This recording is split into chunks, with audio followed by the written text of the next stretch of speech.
Michael McFaul, a former U.S. ambassador to Russia, said Russian leader Vladimir Putin has encountered too many failures in the Ukraine war and is unlikely to be able to recover from them. During an appearance on NBC's Meet the Press on Sunday, McFaul posited that Putin had failed in all his strategic objectives set for Moscow's invasion. Remember, 6 months ago, he said he was going to unite Ukrainians and Russians because Ukrainians are just Russians with accents. He failed at that, McFaul said. He failed at denazification. He failed at demilitarization. He failed to take the capital of Kyiv. And now he's just fighting in Donetsk and in Kherson. McFaul also referenced how Putin had ordered the Russian military to find 137,000 new troops last week, saying that this was likely an effort by the Russian leader to break a «stalemate» situation in contested Ukrainian regions. So, on the strategic level, I think he's failed in this war. I don't see him recovering, McFaul said.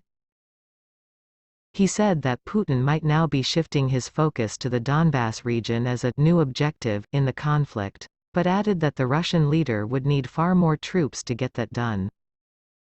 McFaul said that such a pivot would also require a draft across the board, which Putin might not undertake for fear of making Russians unhappy. McFaul added that the Russians might think that time is on their side, and that the tide may turn in their favor the longer the war drags on, since the Ukrainians may eventually run out of resources.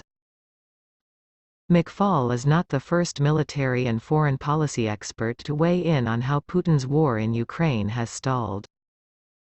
A former NATO commander, James Stavridis, said this month that he believes Putin knows he's made a grave mistake invading Ukraine.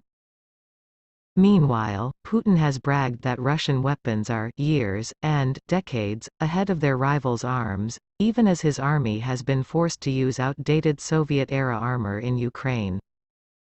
On the other side, Ukrainian troops have been armed with HIMARS long-range weapon systems sent by the U.S., which have proven highly effective in the conflict.